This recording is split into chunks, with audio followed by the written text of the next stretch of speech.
부탁드립니다. 그리스도 편지 설교를 듣기 전에 먼저 좋아요를 눌러 주시기를 바랍니다. 잠시 수고로 유튜브 알고리즘으로 다른 사람에게 복음이 전달될 수 있습니다. 전도를 하는 마음으로 부탁드립니다. 감사합니다. 레위기 5장 5에서 6절입니다. 이 중 하나에 허물이 있을 때에는 아무 일에 범과하였노라 자복하고 그 범과를 인하여 여호와께 속건제를 드리되 양떼의 암컷 어린 양이나 염소를 끌어다가 속죄제를 드릴 것이요 제사장은 그의 허물을 위하여 속죄할지니라. 속건제 그대로 직역을 하면 허물을 씻기 위한 제사라고 할 수 있습니다. 그러니까 사람이 저지른 잘못에 대해서 씻기 위한 제사를 속건제라고 말씀을 하고 있습니다. 우리가 하나님을 믿으면서 잘못된 일이 발생을 하면 그것으로 속건제로 드리라고 말씀을 하고 있습니다. 율법이 있습니다. 613가지가 있다고 말을 하고 있습니다. 저는 정확하게 세어보지를 않아서 모르겠지만 성경학자들이 그렇게 이야기를 하니까 그런 것으로 알고 있습니다. 그 율법을 우리가 다 외우고 살 수 없고 다 알고 살 수는 없다는 것을 먼저 말씀을 드립니다. 율법의 종류가 있습니다. 물론 신학자들은 제사법과 시민법과 도덕법으로 정하고 있습니다. 그러나 제사 제도로 볼 때는 그렇지가 않다는 것을 알 수 있습니다. 먼저 우리가 번제를 통해서 세상 죄에 대해서 알았습니다.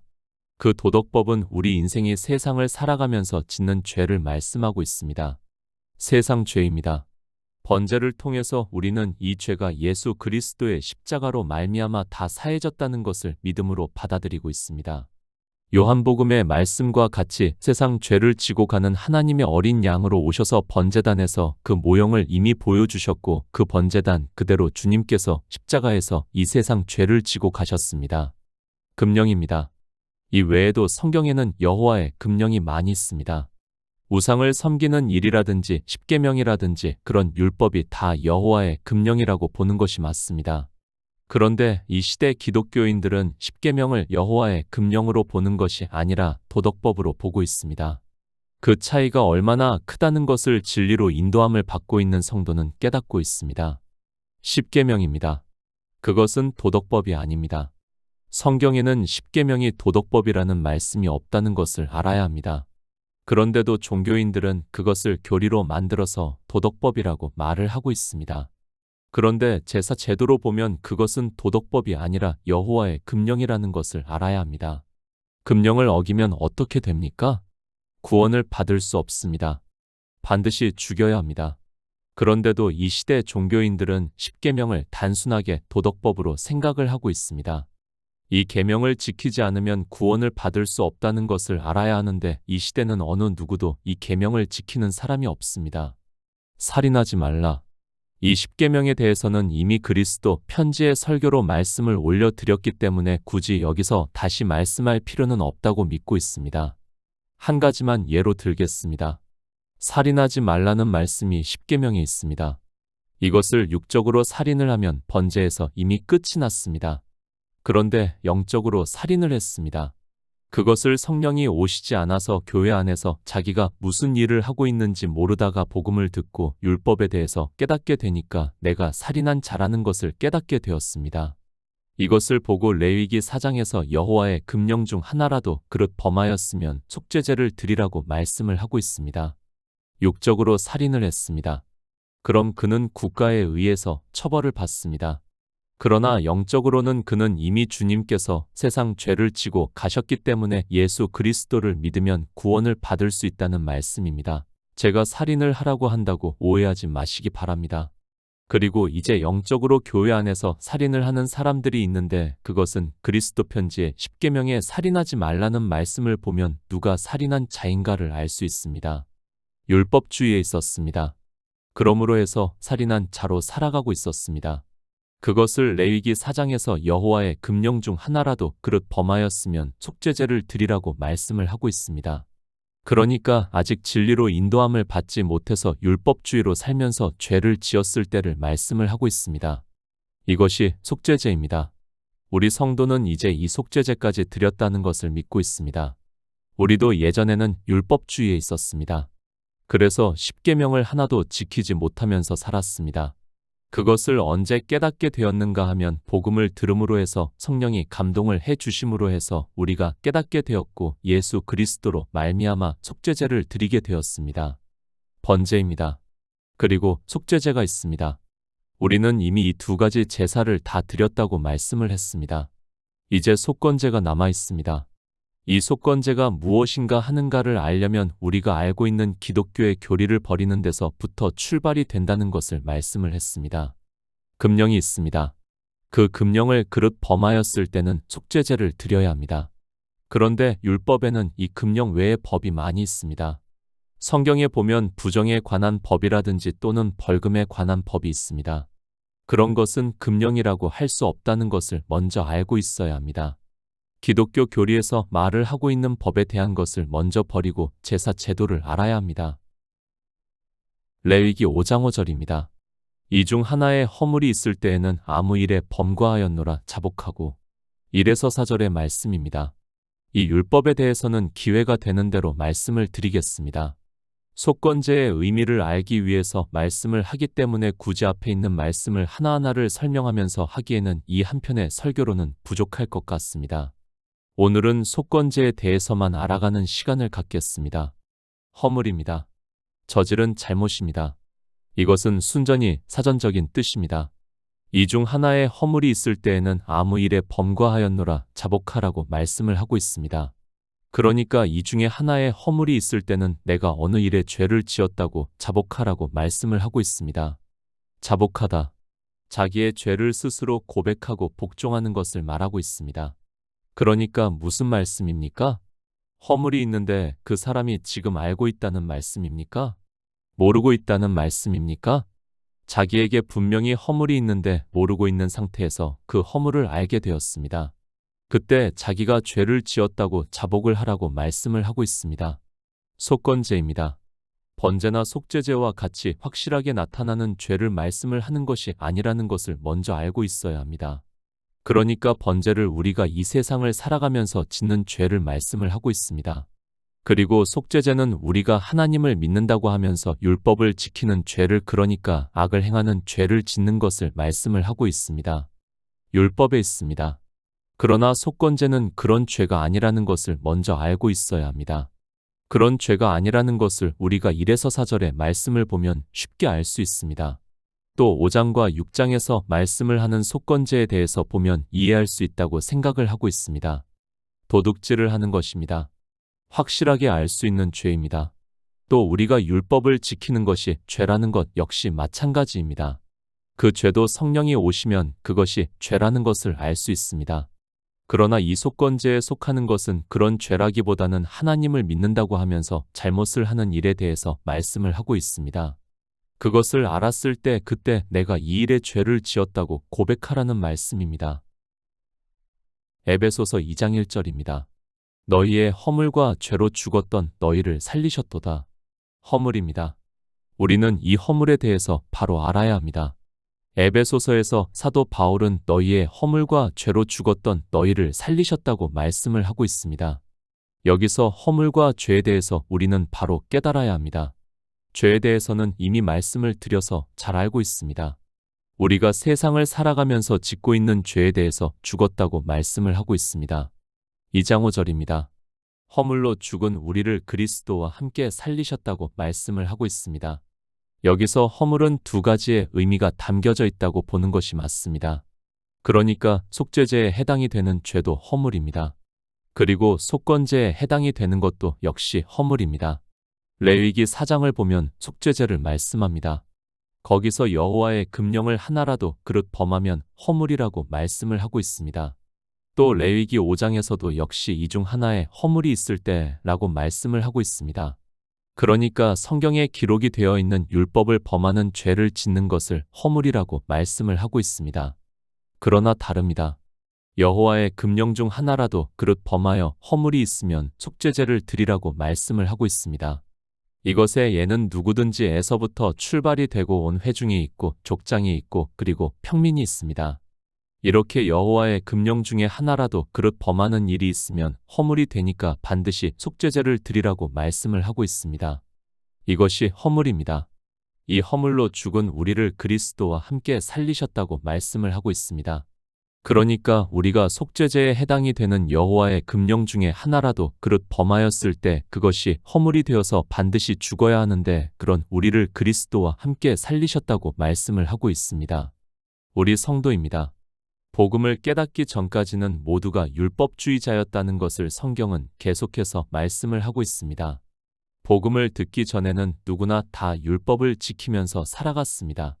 그러나 하나님께서 우리를 본성을 거스리는 그러니까 율법을 지키던 데에서 잘라 성령의 감동하심을 받게 하심으로 해서 우리가 구원을 받았다고 말씀을 하고 있습니다. 성경에 기록이 되어 있는 율법입니다. 그것을 문자적으로 지키면서 살아가는 것을 허물이라고 말씀을 하고 있습니다. 이것이 속죄제에 해당이 되는 허물입니다. 그리고 이제 속건제에 해당이 되는 허물은 무엇인가 하면 물론 성경에 율법이 기록이 되어 있습니다. 그러나 속건제에 해당이 되는 허물은 하나님께 그 죄에 해당이 되는 제물을 가져오는 것을 말씀을 하고 있습니다. 제물로 갚아야 합니다. 쉽게 말씀을 드립니다. 속건제에 해당이 되는 율법을 범하는 허물이 발생이 되었습니다. 그러면 그 허물에 대해서 제사장이 말을 하는 지정한 가치가 있습니다. 그러면 그 가치에 해당이 되는 어린 암양이라든지 염소라든지 수양을 여호와께 드려야 합니다. 그러면 어떻게 합니까? 이제 제사장은 그것을 잡아서 속죄제를 드리게 되어 있습니다. 정말 이 속건제를 설명한다는 것이 쉽지가 않습니다.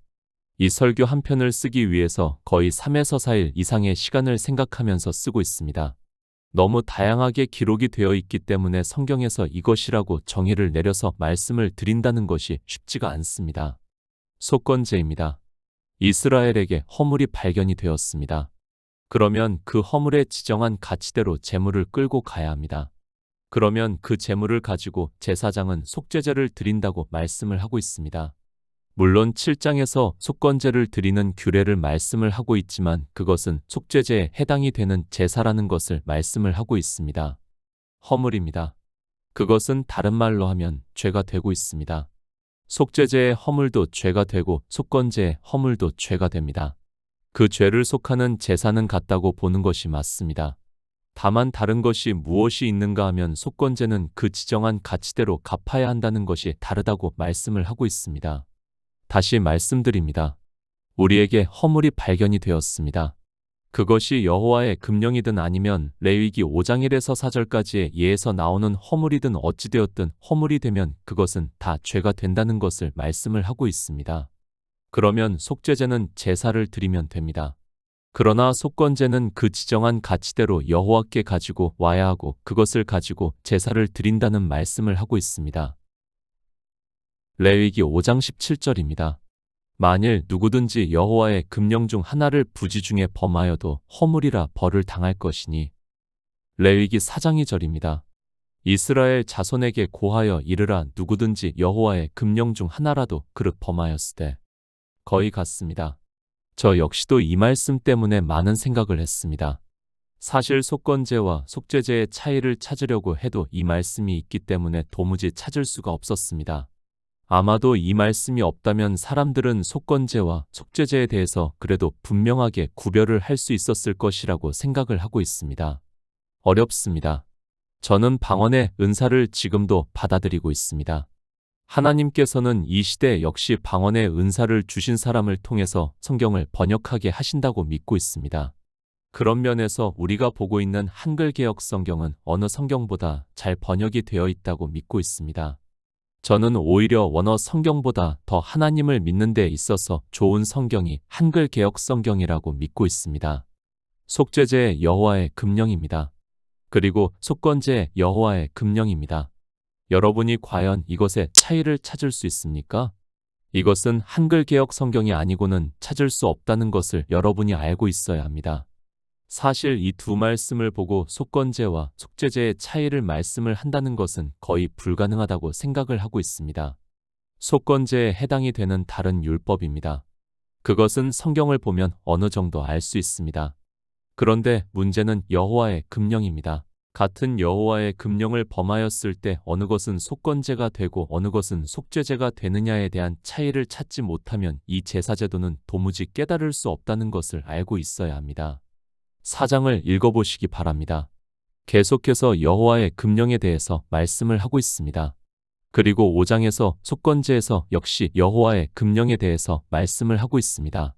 이 시대에 많은 사람들이 한글 개역 성경을 폄하를 하고 있는데 저는 다시 말씀을 드리지만 이스라엘 사람이 성경을 보고 구원을 받을 수 있는 확률보다 우리가 구원을 받을 수 있는 확률이 더 높을 정도로 번역이 잘 되어 있습니다.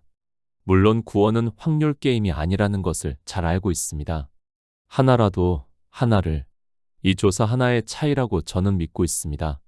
그런데 이 조사가 히브리어의 원어보다 더 쉽게 번역이 되어 있다는 것을 알고 있어야 합니다.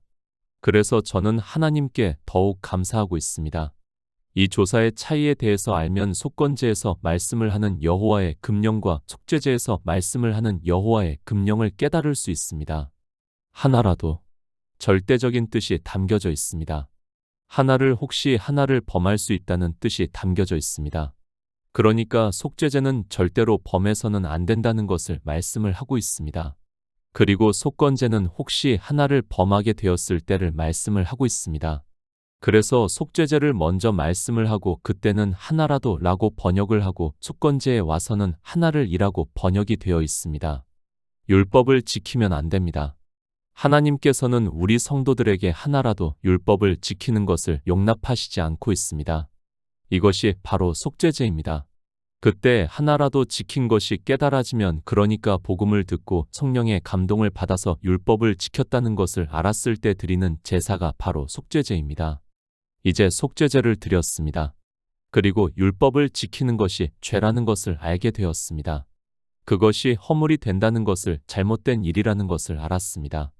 그렇게 이스라엘 백성으로 살아가는 도중에 여호와의 금령을 내가 알지도 못하는 사이에 하나를 범했으면 그때는 속건 제물을 여호와께 가져오라고 말씀을 하고 있습니다. 그 지정한 가치대로 가져오라고 말씀을 하고 있습니다. 이 지정한 가치에 대해서는 뒤에 말씀을 드리겠습니다. 율법입니다. 그것을 지키는 것이 죄라는 것을 몰랐습니다. 그런데 복음을 듣고 성령이 오시니까 진리로 인도함을 받고 그것이 죄라는 것을 깨달았습니다. 그때 자기를 보니까 하나라도 지킨 것이 있으면 그때는 속죄제를 드리라는 말씀을 하고 있습니다. 물론 우리는 하나라도가 아니라 거의 모두를 지켰다는 것을 알고 있어야 합니다. 그렇게 속죄제를 드렸습니다. 이제 여호와의 금령을 지키지 않고 살아가고 있습니다. 그런데 부지 중에 자기도 알지 못하는 사이에 여호와의 금령 중에 하나를 범했을 때 그때는 속건제가 된다는 말씀을 하고 있습니다. 이때는 금령 중에 하나라도 범하는 것이 아니라 정말 어느 하나를 부지 중에 범할 수 있습니다. 그것을 지금 말씀을 하고 있습니다. 잘 이해를 하셔야 합니다. 속죄제는 우리가 아직 복음을 듣지를 못했습니다. 그러니까 율법을 지키는 것이 죄라는 것을 몰랐습니다. 그런데 복음을 듣고 성령이 오시니까 자기가 율법주의에 있었다는 것을 알게 되었습니다. 그때 자기를 돌아보니까 여호와의 금령 중에 하나라도 절대로 해서는 안 되는 일을 한 것을 알았을 때 속죄제를 드린다는 말씀입니다. 절대로 해서는 안 되는 일이지만 자기가 지켜왔기 때문에 이제 그것을 깨우침을 받고 난 후에 제사를 드립니다. 속건제입니다. 율법을 지키는 것이 여호와의 금령 중에 하나라도 범하는 일이라는 것을 이제는 알게 되었습니다. 그리고 율법을 지키지 않고 살아가고 있습니다.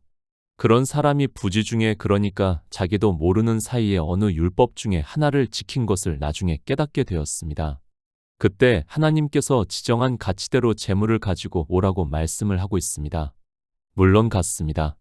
여호와의 금령 중에 범한 것은 속죄제나 속건제나 같습니다. 같지만 그 경우가 다르다는 것을 알고 있어야 합니다. 쉽게 말씀을 드리면 우리 성도가 이제 율법을 지키지 않고 살아가고 있습니다. 그런데 자기도 모르게 뒤를 돌아보니까 어느 날 내가 여호와의 금령 중에 어느 한 가지를 지킨 것이 생각이 났습니다. 이때 속건제를 드리라고 말씀을 하고 있습니다. 같은 허물입니다. 그러나 차이가 많이 있다는 것을 여러분이 바로 깨달아야 합니다.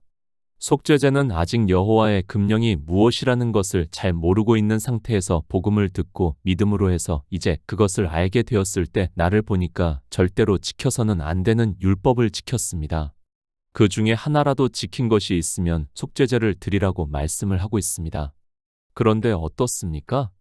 우리는 하나라도가 아니라 수많은 율법을 지키면서 살아왔습니다.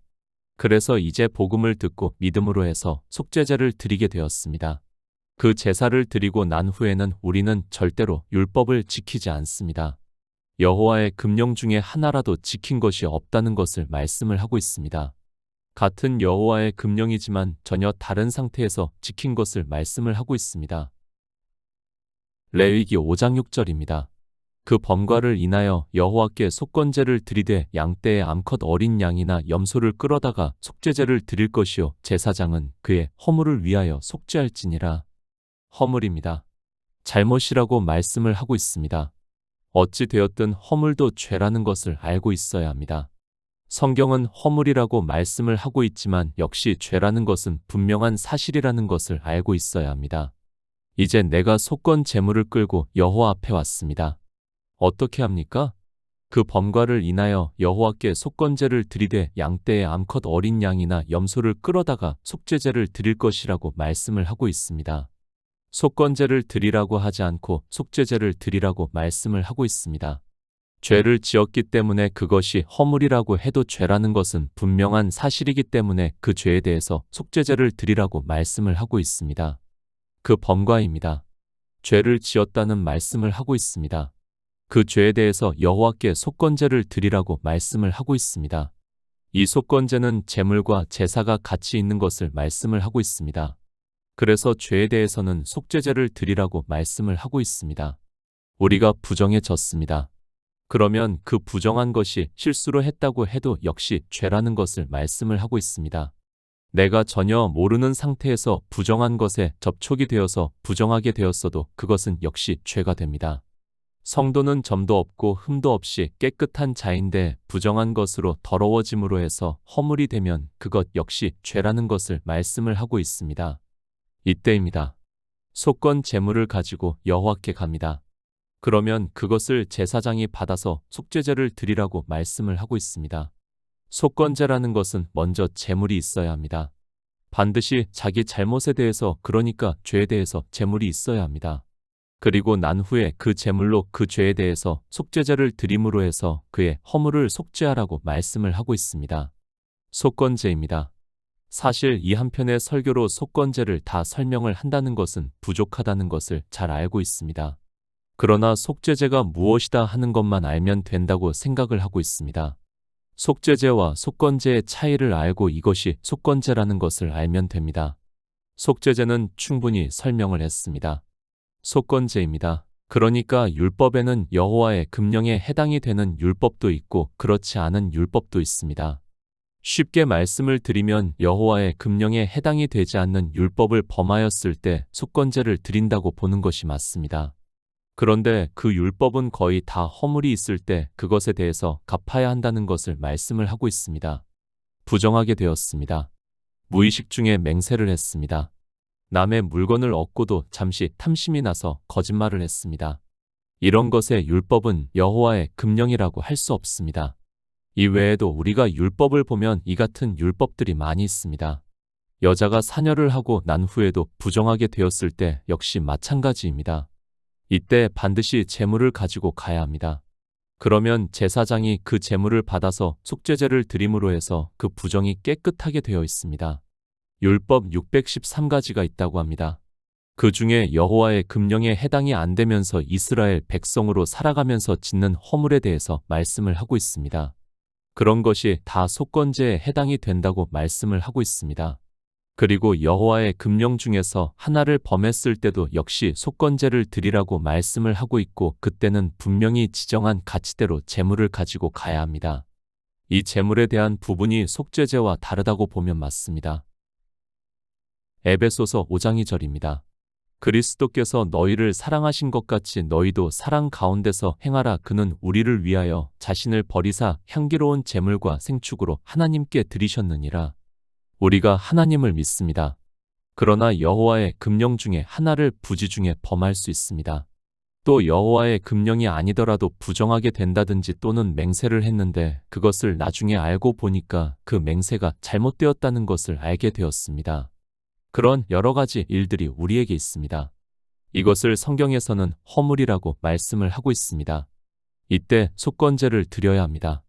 속건제를 어떻게 드려야 하는가 하면 제물로 드려야 한다는 것을 말씀을 하고 있습니다. 속건제는 물론 속죄를 하는 제사도 중요하지만 그 제물이 있어야 속죄하는 제사를 드릴 수 있습니다. 제사보다 더 중요한 것이 제물이라는 것을 말씀을 하고 있습니다. 에베소서 2장 5절의 말씀입니다. 허물로 죽은 우리를 그리스도와 함께 살리셨고 너희가 은혜로 구원을 얻은 것이라고 말씀을 하고 있습니다. 왜 은혜로 구원을 받았는가를 알아야 합니다. 우리는 반드시 속건제를 드려야 하는데 우리가 하나님이 받으실 만한 제물을 드릴 수 없다는 말씀입니다. 그래서 어떻게 하셨습니까? 그리스도께서 너희를 사랑하신 것 같이 너희도 사랑 가운데서 행하라. 그는 우리를 위하여 자신을 버리사 향기로운 제물과 생축으로 하나님께 드리셨다고 말씀을 하고 있습니다. 그러니까 허물로 죽을 우리를 위해서 예수 그리스도께서 향기로운 제물과 생축으로 드리셨다고 말씀을 하고 있습니다. 우리의 허물입니다.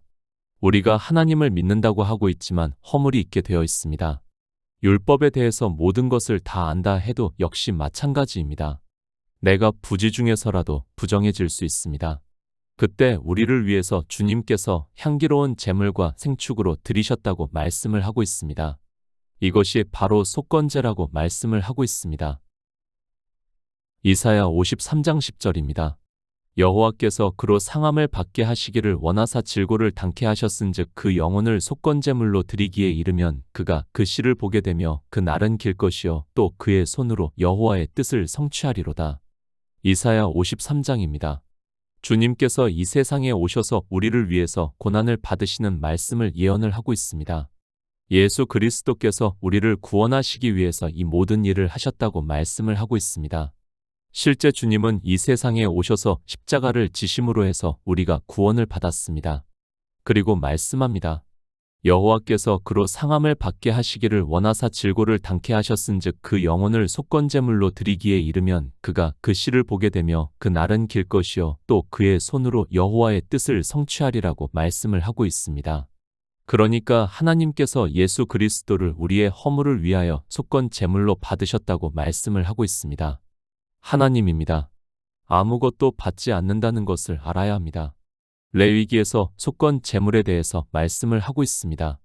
이스라엘이 하나님의 백성으로 살아가면서 허물이 발견이 되면 그 죄에 대해서 속건 제물을 드려야 합니다. 그러나 그 제물들은 다 그림자에 불과하다는 것을 알아야 합니다. 오직 예수 그리스도입니다. 하나님께서는 우리 인생들이 드려야 하는 모든 속건 제물을 예수 그리스도를 받으심으로 해서 끝을 내셨습니다. 아니, 우리가 어떤 제물을 드린다 해도 하나님께서는 받지 않는다는 것을 알아야 합니다. 왜 오직 예수 그리스도를 믿어야 하는가 하면 바로 이것입니다. 여호와의 금령이 있습니다. 그것은 이제 우리가 속죄제를 통해서 깨끗함을 받았습니다. 그리고 이제 우리가 성도로서 살아가면서 여러 가지 일이 있습니다. 부정케 된다든지 언약을 잘못한다든지 남의 것을 가지고도 탐심에 의해서 속인다든지 여러 가지 일이 있을 수 있습니다. 그때 허물을 씻기 위한 제물을 함께 드려야 하는데 예수 그리스도께서 드리셨다고 말씀을 하고 있습니다. 레위기 6장 6에서 7절입니다. 그는 또 그 속건제를 여호와께 가져올지니 곧 너의 지정한 가치대로 때 중 흠없는 수양을 속건 제물을 위하여 제사장에게로 끌어올 것이요 제사장은 여호와 앞에서 그를 위하여 속죄한즉 그는 무슨 허물이든지 사함을 얻으리라. 지정한 가치입니다. 그것이 무엇입니까? 그것에 대해서 우리에게 이사야 선지자가 말씀을 하고 있습니다. 속건제물의 지정한 가치는 예수 그리스도라는 것을 성경을 통해서 우리가 깨닫게 되었습니다. 우리는 그 양과 염소 등을 지정한 가치대로 여호와께 가지고 가면 됩니다. 그것이 무엇인가 하면 예수 그리스도라고 말씀을 하고 있습니다. 반드시 예수 그리스도입니다. 그 외의 것으로 하나님께 드리려고 하지 마시기 바랍니다. 우리는 이 속건제까지 드려야 합니다. 그런 성도만이 구원을 받을 수 있다고 말씀을 하고 있습니다. 우리가 어떻게 구원을 받을 수 있는가, 우리의 재물이 무엇인가를 이 속건제를 통해서 말씀을 하고 있습니다. 다른 것은 안 됩니다. 그는 또 그 속건제를 여호와께 가져올지니 곧 너의 지정한 가치대로 때 중 흠없는 수양을 속건 제물을 위하여 제사장에게로 끌어올 것이요 제사장은 여호와 앞에서 그를 위하여 속죄한즉 그는 무슨 허물이든지 사함을 얻으리라고 말씀을 하고 있습니다. 예수 그리스도를 속건 제물로 하나님께 드리면 무슨 허물이든지 사함을 받는다고 말씀을 하고 있습니다. 오직 예수입니다. 우리가 속건제를 통해서 다시 한번 예수 그리스도께서 우리를 위해서 어떠한 일을 하셨는가를 깨달을 수 있게 되었습니다. 주님께서 우리를 위해서 속건 제물이 되었다는 것을 믿음으로 해서 속죄가 되어서 구원을 받아 천국에서 모든 축복을 누리시기를 예수 그리스도의 이름으로 부탁드립니다.